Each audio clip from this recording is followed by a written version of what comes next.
10, 20, 25, 30 litre പാല് ഞാൻ കറന്നെടുക്കണമെങ്കിൽ നല്ലൊരു അധ്വാനമാണ്. അപ്പൊ കറക്റ്റ് സമയത്ത് നമുക്ക് ആ പാലെത്തിക്കാൻ അധ്വാനം. അപ്പം എന്ത് വഴി കണ്ടെത്തും നോക്കിയപ്പോഴാണ് ഞാനിങ്ങനെ ഈ ഇവരുടെ മെഷീനത്തിൻ്റെ കൂട്ടി പറഞ്ഞു. വളരെ പോർട്ടബിൾ ആയ മെഷീൻ. ഞാൻ ആദ്യം വിചാരിച്ചു വലിയ മെഷീനറി ആക്കിയത്, പലരോടും ചോദിച്ചാൽ വലിയ മെഷീനറി ആണെന്ന് വെച്ചു. പിന്നെയാണ് നാനോ ചെറിയ മെഷീൻ. തന്നെ ഒത്തിരി ലാവിഷായിട്ട് ജീവിതമല്ല, നമുക്ക് അത്യാവശ്യം ലോണൊന്നുമില്ല. ഇപ്പം ഞാൻ ചെറിയ ലോൺ എടുത്തിട്ടുണ്ട്, അതിൻ്റെ ഒരു പേയ്മെൻറ്റ് നമുക്ക് കൊടുക്കേണ്ടി വരും. അതുകൊണ്ട് ഇത്തിരി ടൈറ്റാണ്. എന്നാലും ആ ലോണും നമ്മുടെ അത്യാവശ്യം വീട്ടുകാലവും കാര്യങ്ങളും ഏകദേശം നമുക്ക് അവിടെ ഒപ്പിക്കാന്ന് പറയും. ജീവിച്ചു പോകാം. കുറേയും കൂടി വിപുലപ്പെടുത്തുകയാണെങ്കിൽ എനിക്ക് തോന്നുന്നത് കുറച്ചുകൂടി മെച്ചപ്പെടുത്തും. പശു വളർത്തൽ 3 ലാഭങ്ങളാണുള്ളത്. ഒന്ന് സാമ്പത്തിക ലാഭം, പിന്നെ രണ്ടാമത്തെ അധ്വാന ലാഭം, സമയ ലാഭം. ഇത്തരത്തിലുള്ള 3 ലാഭങ്ങളാണ് നമ്മളിന്ന് കാണാൻ പോകുന്നത്. അപ്പൊ ഇടപ്പറമ്പി ഫാംസിന്റെ പുതിയൊരു വീഡിയോയിലേക്ക് എല്ലാവർക്കും സ്വാഗതം. ഞാൻ സിനോബി. ഇപ്പൊ നമ്മളുള്ളത് ആലുവയ്ക്ക് അടുത്തുള്ള മാർട്ടിൻ ചേട്ടന്റെ പശു തൊഴുത്തിലാട്ടോ. അപ്പൊ ചേട്ടന്റെ പശു വളർത്തലാണ് നമ്മളിന്ന് കാണാൻ പോകുന്നത്. നമുക്ക് ചേട്ടനെ പരിചയപ്പെടാം. മാർട്ടിൻ ചേട്ടാ നമസ്കാരം. ഇത് ഇവിടെ ക്യാരറ്റ് ഒക്കെ കിടപ്പുണ്ടല്ലോ. നമുക്ക് മാർക്കറ്റിൽ നിന്ന് ഇത് നനഞ്ഞു പോയ സാധനമാണ്. അപ്പൊ പശുവിന്റെ തീറ്റയിൽ നമുക്ക് ഉൾപ്പെടുത്താൻ പറ്റും. എന്തോരം കുറയ്ക്കാൻ പറ്റും? അപ്പൊ കുറച്ച് നമുക്ക് പുല്ല് അല്ലെങ്കിൽ വൈക്കോലൊക്കെ കുറക്കുന്നതിന്റെ കൂടെ തീറ്റയൊക്കെ കൊടുക്കുന്നതിന്റെ കൂടെ ഇത് കുറച്ച് മിക്സ് ചെയ്ത് കൊടുക്കാം. ഒന്നിച്ചു കൊടുക്കരുത്. മിക്സ് ഇത് ഇവർക്ക് വയറിളകും. കുറച്ച് നമുക്ക് ഒരു 2-3 ദിവസം കൊണ്ട് തീർക്കാം. കഴുകിയാണോ കൊടുക്കുന്നത്? കഴുകി കൊടുത്താൽ നല്ലതാണ്. ഇപ്പൊ ഞാൻ ഉണങ്ങിക്കൊണ്ട് ഇത്രയും പ്രശ്നമില്ല. പശു എന്ന് പറഞ്ഞിട്ടുണ്ടെങ്കിൽ നമുക്ക് എന്താണ് അവരെ പഠിപ്പിക്കുന്നത് അത് അവർ തിന്നും. എന്ത് കൊടുത്താലും പശു തിന്നും. പക്ഷെ ഓവർ അവർ തിന്നുള്ളൂ.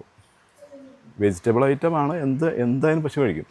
പക്ഷെ നമ്മൾ ഒത്തിരി കെമിക്കൽ ഇല്ലാത്തതൊക്കെ കഴുകി സൂക്ഷിച്ച് വളരെ ലിമിറ്റ് ചെയ്ത് കൊടുത്താൽ പശുക്കൾ ഒരു കുഴപ്പമില്ല. അപ്പൊ പശുത്തോട്ട് ഇതാട്ടോ. ഇവിടെ ഇപ്പൊ 4 പശുക്കളുള്ളൂ അല്ലേ? 4 പശുക്കൾ. അപ്പൊ 5 പശുക്കളെ നിർത്താവുന്ന രീതിയിലാണ് ചെയ്തിരിക്കുന്നത് അല്ലേ? 5 പശുക്കളൊക്കെ. ഓക്കെ, എത്രണ്ണം കറക്കുന്നുണ്ടെന്ന്? ഇപ്പൊ എനിക്കിപ്പോ ഒരെണ്ണം നിലവിൽ ഇപ്പൊ കറവേ ബാക്കി എല്ലാം ചെനയാണ്. ഒരെണ്ണം ഇന്നലെ പ്രസവിച്ചു. 2 ദിവസം മുമ്പ് പ്രസവിച്ചാൽ കാണും. ഇനി അവൾക്ക് ഒരാഴ്ച കൊണ്ട് പാലായി വരും. ഓക്കെ, അപ്പൊ ഉൽപാദനം ഇപ്പൊ കുറവാണ്.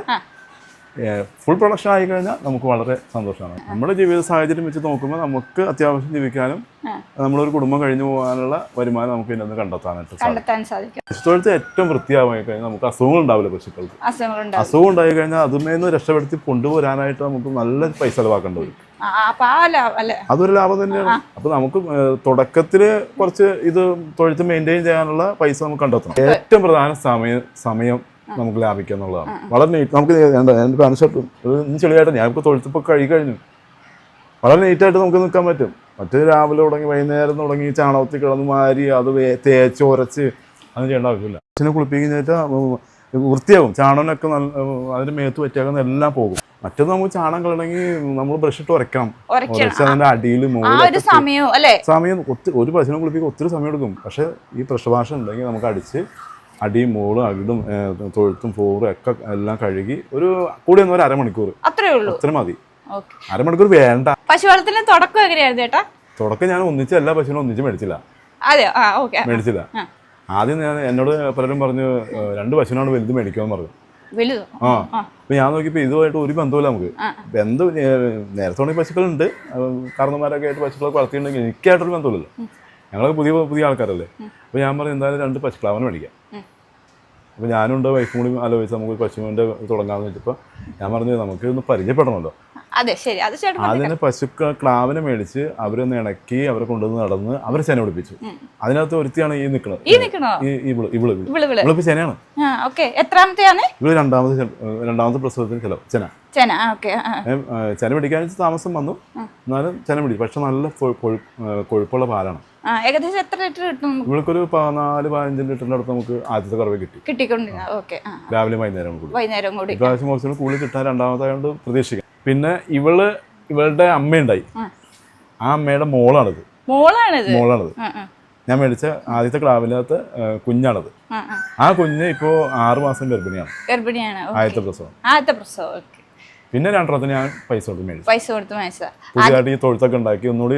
അപ്പൊ നമുക്ക് ഏകദേശം ഒരു ഐഡിയ മനസ്സിലായി. പശുവിനെ എങ്ങനെ വളർത്താം, എങ്ങനെ സംരക്ഷിക്കുക, അതിന്റെ കാര്യങ്ങളൊക്കെ നമുക്ക് ഒരുവിധം പിടികിട്ടി. അതിനുശേഷം ഞാൻ 2 പശുവിനെ മേടിച്ചു. തൊഴുത്തൊക്കെ ഒന്ന് വിപുലീകരിച്ച് പണിത്. അതായത് ചേട്ടൻ ചെയ്തത് ആദ്യം ഒന്ന് ചെറുതായിട്ടൊന്ന് തൊഴുത്തൊക്കെ പണിതിട്ട് അതുപോലെ ഒരു ടാർപ്പായി ഷീറ്റ് വലിച്ചിട്ടി അതിന്റെ അകത്ത് അതല്ല അത് ഞാൻ ചാണകം ഉണങ്ങാൻ വേണ്ടിയിട്ടാണ് ഉണ്ടാക്കുന്ന ഷെഡ്. അപ്പൊ അതൊക്കെ ആയിട്ട് നമ്മളൊന്ന് ഇണങ്ങി ഈ ചാണകനും ഇതിന് മൂത്രത്തിനൊക്കെ ഒന്ന് അറപ്പുമാറുണ്ടേ. അപ്പോൾ അതങ്ങനെ തുടങ്ങി. പിന്നെ നമുക്ക് ആവശ്യം ഇവിടെ ഒരു പ്ലാന്റേഷൻ ഉണ്ട്, അതിനകത്തൊക്കെ കൊണ്ടുപോയി ക്ലാവിനൊക്കെ കൊണ്ടുപോയി കെട്ടും. അങ്ങനെയൊക്കെ പതുക്കെ ഫീൽഡിലേക്ക് വന്ന് പിന്നെ 2 വർഷം കൊണ്ട് മേടിച്ച് അങ്ങനെയാണ് തുടങ്ങി. നേരത്തെ എവിടെ വർക്ക് ചെയ്തോണ്ടിരുന്നത്? നേരത്തെ എനിക്ക് ആദ്യം ടൈൽസിന്റെ പണികളൊക്കെ ആയിരുന്നു. പിന്നെ ഇടക്കാലം എനിക്കൊരു കിഡ്നി പ്രോബ്ലം വന്നു, ചെറിയ പ്രശ്നങ്ങൾ വന്നു. അതുകൊണ്ട് പിന്നെ ഞാൻ ഇടയ്ക്ക് ഒരു കട ഇട്ടു. പിന്നെ കൊറോണ കാലത്ത് കടയുടെ അത്രയും മെച്ചപ്പെട്ടില്ല. അതിനുശേഷം പിന്നെ അന്നേരം ഞാൻ അന്നേരമാണ് ക്ലാവിനെ മേടിച്ചത്, ഫസ്റ്റ് ക്ലാവിനെ മേടിച്ചത്. പിന്നെ അതൊക്കെ നിർത്തി ഇതിനകത്തേക്ക് തന്നെയാണ്. അപ്പൊ ഇത്തരത്തിലുള്ള ഈ 4 പശുക്കളുണ്ട് അത്യാവശ്യം നമ്മുടെ കുടുംബം ജീവിച്ചു പോകാൻ പറ്റുമോ? കുടുംബ ജീവിതത്തിൽ ഒത്തിരി ലാവിഷായിട്ട് ജീവിതമല്ല, നമുക്ക് അത്യാവശ്യം ലോണൊന്നുമില്ല. ഇപ്പം ഞാൻ ചെറിയ ലോൺ എടുത്തിട്ടുണ്ട്, അതിൻ്റെ ഒരു പേയ്മെൻറ്റ് നമുക്ക് കൊടുക്കേണ്ടി വരും. അതുകൊണ്ട് ഇത്തിരി ടൈറ്റാണ്. എന്നാലും ആ ലോണും നമ്മുടെ അത്യാവശ്യം വീട്ടുകാലവും കാര്യങ്ങളും ഏകദേശം നമുക്ക് അവിടെ ഒപ്പിക്കാന്ന് പറയും. ജീവിച്ചു പോകാം. കുറേയും കൂടി ഇത്തിരി വിപുലപ്പെടുത്തുകയാണെങ്കിൽ എനിക്ക് തോന്നുന്നത് കുറച്ചുകൂടി മെച്ചപ്പെടുത്താൻ പറ്റും. ഒരു 2 പശുവിനോട് കൂടി മേടിച്ച് ഒരു നല്ല കറവുകൾ നമുക്ക് മേടിക്കുകയാണെങ്കിൽ പാൽക്കറവ് കിട്ടണം. പാലിന്റെ വിൽപ്പനയൊക്കെ സൊസൈറ്റിയിൽ ഞാനിപ്പോ സൊസൈറ്റിയുടെ കാര്യം പറഞ്ഞിട്ടുണ്ടെങ്കിൽ സൊസൈറ്റിയിൽ നമുക്ക് അങ്ങനെ കൊടുക്കണില്ല. കാരണം സൊസൈറ്റിയിൽ നമുക്ക് നഷ്ടമാണ്, പാല് നമുക്ക് വില കിട്ടില്ല. അപ്പൊ പുറത്ത് ഞാൻ 60 രൂപയ്ക്ക് ഇഷ്ടം പോലെ പാല് മേടിക്കാനുണ്ട്. 5 രൂപയുടെ വ്യത്യാസം? 5 അല്ല, നമുക്ക് 40 രൂപ അടുത്തൊക്കെ ഒരു തരുള്ളൂ. 20 രൂപയുടെ വ്യത്യാസമാണ് അവർ പാല് വെക്കുന്നത്. ഈ പാല് നമ്മൾ മേടിക്കുന്നു, അപ്പൊ തന്നെ മറച്ചു കൊടുക്കണം 60 രൂപയ്ക്ക്. നമുക്ക് തന്നെ 40-42 രൂപ തരുള്ളൂ. അപ്പൊ പുറത്ത് കൊടുക്കുമ്പോൾ അത്രയും പൈസ നമുക്ക് കിട്ടില്ല. 60 രൂപ അപ്പം തന്നെ ഇട്ടാണ്. ഞാനിവിടെ ഹോട്ടലുകളിലാണ് കൊടുക്കുന്നത്. ഹോട്ടല് അപ്പൊ ഇപ്പൊ പഴയ മാതിരി ഇപ്പൊ പാക്കറ്റ് പാലിന്റെ തട്ടിപ്പൊക്കെ എല്ലാവർക്കും മനസ്സിലായി. പാക്കറ്റ് പാല് ഇപ്പൊ ആരും നിസ്സാരം പേരെ ഉപയോഗിക്കുന്നുള്ളൂ. ഹോട്ടലിൽ നമുക്ക് പാല് ഇഷ്ടം പോലെ എത്ര വേണമെങ്കിലും എടുക്കാൻ ആൾക്കാരുണ്ട്. ഇവിടെ അടുത്തുള്ള ഹോട്ടലിലൊക്കെ ഇപ്പൊ നാടൻ പാലാണ് ഉപയോഗിക്കുന്നത്. ഞാൻ എന്റെ പാല് ഞാൻ എന്നോടെ കൊടുക്കണത്. അപ്പൊ എത്ര വർഷമായി ഇതിലേക്ക് വന്നിട്ട്? 2 വർഷമായി. 2 വർഷമായി. 2 വർഷമായിട്ട് നമുക്ക് നല്ല അത്യാവശ്യം ലാഭത്തിൽ അല്ലെങ്കിൽ ബിസിനസ് കൊണ്ട് നടക്കാൻ കുഴപ്പമില്ല. ഇവിടെ ഉണ്ട്, ഇവിടുത്തെ മരമൊക്കെ നല്ല ഫലപുഷ്ടമായിട്ട് വന്നിട്ട് ഈ ചാണകം വീണിട്ടല്ലേ? ചാണകം വീണിട്ട് ഒരു 10,000-3000 രൂപ ചക്ക വിറ്റു. അതെ, പശു വളർത്തലിലൂടെ നമ്മ ഇങ്ങനെയൊക്കെ ലാഭം കണ്ടെത്താം അല്ലെ? നമ്മൾ നോക്കി ചെയ്താലേ കണ്ടെത്തണം. അല്ലാതെ ഞാൻ ഒരു പശുവിനെ മേടിച്ചിട്ട് വേറെ പരിപാടികളൊന്നും ചെയ്യാതെ ഇതിന്റെ പുറകെ മാത്രം നടന്നിട്ട് കാര്യമില്ല. അതിനുമായിട്ട് ബന്ധപ്പെട്ട് മറ്റു കാര്യങ്ങൾ കൂട്ടി നടക്കണം. എനിക്ക് ഒരു പോളിയോ ഇതുണ്ട്, കൈക്ക് ഒരു സ്വാധീനം കുറവുണ്ട്. ഞാൻ ഈ പശുവിനെ ഇത് 3 പശുവിനെ രാവിലെ കറന്ന് നല്ല സമയം എടുക്കും. അത് ഒരു കൈ കൊണ്ട് തന്നെ വലിച്ച് നമുക്ക് എടുക്കണം. 3 ഒരു 10, 20, 25, 30 ലിറ്റർ പാല് ഞാൻ കറന്നെടുക്കണമെങ്കിൽ നല്ലൊരു അധ്വാനമാണ്.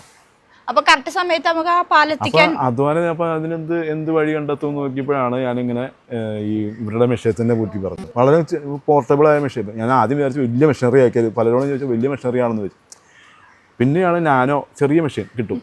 അപ്പോൾ ഞാൻ നോക്കിയപ്പോൾ ഏറ്റവും എളുപ്പമുള്ളത്. അപ്പോൾ അത് വെച്ച് നോക്കിക്കഴിഞ്ഞാൽ ഒരു പശുവിനെ കറക്കാനായിട്ട് നമുക്ക് കൂടി വന്നാൽ ഒരു 10 മിനിറ്റ് താഴെ. നമുക്ക് 2 കൊണ്ട് എക്സ്പീരിയൻസ് ഇല്ല, പുതിയതാണ്. അപ്പോൾ ഇതിൻ്റെ പശു ആദ്യത്തെ കറവയൊക്കെ നല്ല പാടാണ്. അകിടങ്ങൾ ഇതാവില്ല, മുറുക്കി വലിച്ചൊക്കെ എടുക്കുമ്പോഴത്തേക്ക് നല്ല സമയം എടുക്കും. ആ മെഷീൻ വെച്ചോടുകൂടി നമുക്ക് ഏറ്റവും എളുപ്പമായി. ഇപ്പോൾ രാവിലെ 3:30 എഴുന്നേക്കണം. 2 വശം അന്നേ ഉണ്ടായുള്ളൂ. 3:30 എഴുന്നേറ്റ് പശുവിനെ കുളിപ്പിച്ച് ഉണ്ട കുത്തി പശുവിനെ കറന്ന് വരുമ്പോഴത്തേക്കും സമയം ഒരു നല്ലൊരു സമയമാവും. ഇപ്പൊ ഒന്നും വേണ്ട. ഇപ്പൊ ഞാൻ 4 മണിക്ക് എഴുന്നേക്കും. അതല്ല, ഇനിയിപ്പോ നേരം വൈകിപ്പോയി പശുവിനെ കുളിപ്പിക്കാതെ തന്നെ നമുക്ക് ആ മെഷീൻ വെച്ച് കറന്നെടുക്കാം.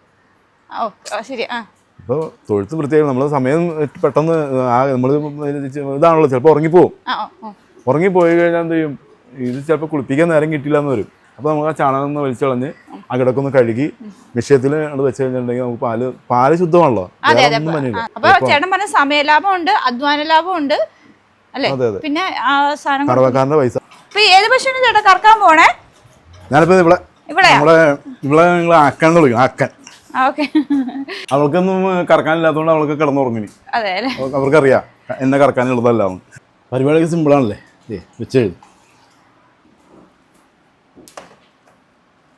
വൈകുന്നേരം ആയതുകൊണ്ട് ഇപ്പോൾ പാല് ഇച്ചിരി കുറവായിരിക്കുമല്ലോ, കറവ് കുറച്ച് സമയം മതി.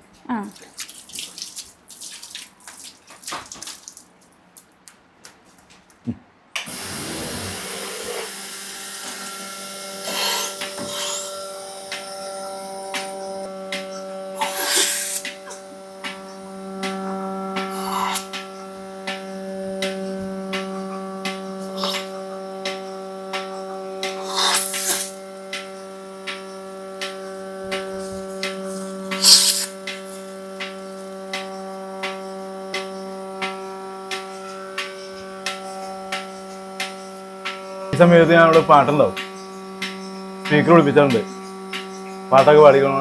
അവരവിടെ ഇരുന്നോളൂ. മൊബൈൽ വെച്ച് കൊടുത്താണെങ്കിൽ നേരെ പാട്ട് കേട്ട് അവിടെ ഇരുന്നോളൂ. ഇവിടെ കിടന്നുറങ്ങിക്കോളും ചെയ്യും.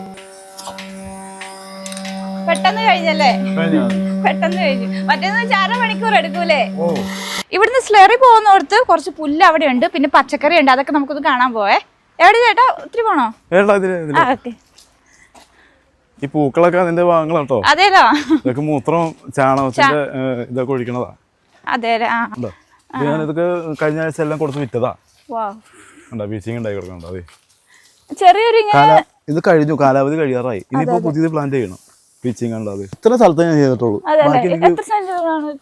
ഇത് മൊത്തം ഒരു 20 സെന്റ് സ്ഥലമുണ്ട്. അതിനകത്ത് ഒരു 3 സെന്റ് സ്ഥലത്ത് ഞാൻ ഒരു ഇത്രയും മാത്രം ചെയ്തിട്ടുള്ളൂ. ഇതിനെ എല്ലാം കൂടി ഉണ്ട്. എന്റെ ഉദ്ദേശം നമുക്ക് വീട്ടാവശ്യത്തിനുള്ള പച്ചക്കറി എടുക്കാം, ആ ഉദ്ദേശിച്ച് ചെയ്താ. ബാക്കിയൊക്കെ കാലാവധി കഴിഞ്ഞു. എന്നിട്ട് അതിൽ കൂടുതൽ നമുക്ക് ഒരാഴ്ചയിൽ എങ്ങനെ ഒരു 250 രൂപ പച്ചക്കറി നമുക്ക് ഇതിൻ്റെ അകത്ത് തന്നെ കൊടുക്കാൻ പറ്റും. ആ വീട്ടിലേക്ക് നമുക്ക് ആ പൈസ ഒന്നും മേടിക്കാറില്ല. ചിലപ്പോൾ സോപ്പ് ആണെങ്കിൽ വീട്ടിലെ ആവശ്യമായ മല്ലിപ്പൊടി, മുളക് പൊടി ആ കടയിൽ നിന്ന് അവർക്ക് സന്തോഷം.